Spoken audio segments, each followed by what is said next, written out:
Tony, first, how is Isaac doing? And also, with another game here 48 hours from now, what were you hoping to see tonight, and did you see it? Yeah, I think hopefully Isaac's all right.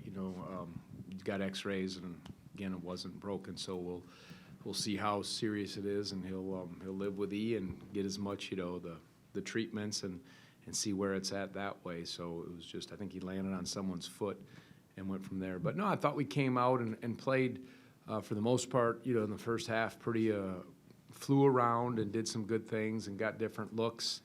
And then a lot of guys obviously got some minutes and, balanced it out. And so you get a look at guys, but it's still important reps, the way we like to look at it. Obviously we got off to a big lead and just challenged them to just stay true to who they were and play with the kind of passion and the identity that shouldn't change regardless of the opponent. So I think there were some good things, and we'll take a look at the tape and have a day to prep for a Texas Southern team that obviously took Arizona State to a close game, and we'll study them a little more.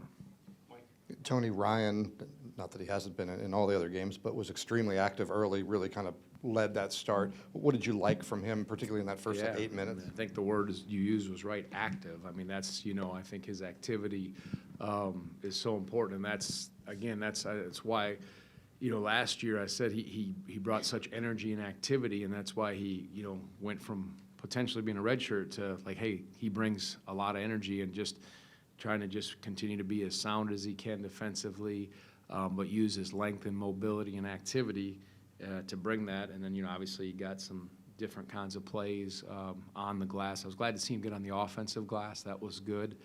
And, again, that's why you see, Blake is active and he's active, and that can really help your defense, especially if you got guys picking up the ball out top.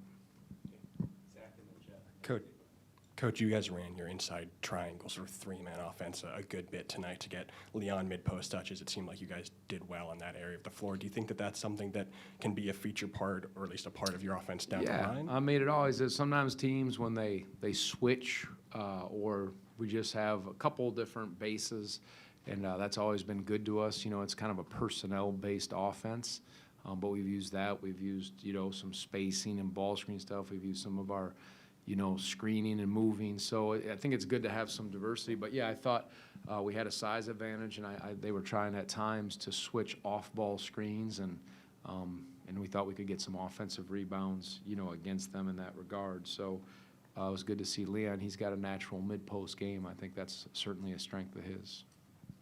Yeah, I was going to ask about him. In high school, was he more of a post player than a perimeter player? He seems played to be very effective around. Yeah, he did. He played some of that. I mean, I think he played a number of positions, but he was at times he'd play down there, and they'd use him in the post, mid post, low post. You can see that's natural for him. He has that nice little fadeaway, and he's very long. He's 6'6", 6'5", I don't know, 6'7", he'd tell you probably 6'8", who knows? So, no, but 6'5", 6'6", but length, and if you're long and quick, and, as long as you can guard and rebound and all that stuff. So it was nice to see him do some of those things. Yeah, Bond and Tane both didn't play much. I don't think Tane even played at all against Florida. What did you tonight? They had a lot of impact. So what did you like about them off the bench? Yeah, I mean, as I said, we got 10 scholarship guys that are activated, and it's always hard when you don't play. Jordan didn't play against Florida either, so and yeah, Leon got a little bit. I just wanted to see him play really hard, and again, those reps are important regardless of the score. Let's put some stuff on tape again. It's an inexperienced team. I mean, even the way we started, we had 4 second years, and then Reese. I think that's right. Yeah, it was, because it was Blake, a freshman, and then 3 sophomores and Reese. So the inexperience was there, and then the guys like Tane, Jordan, and Leon, who didn't play, either didn't or a little bit in the Florida game. I thought it was valuable to just see them. Are they in position? Are they alert? Because I think they all have opportunities to get out there. So those are valuable minutes. So I was glad that they got that chance and did something with it. You just mentioned it. It is a kind of inexperienced team, and this was a different competition level. What did they show you by being locked in against, maybe not a name brand? Yeah, I think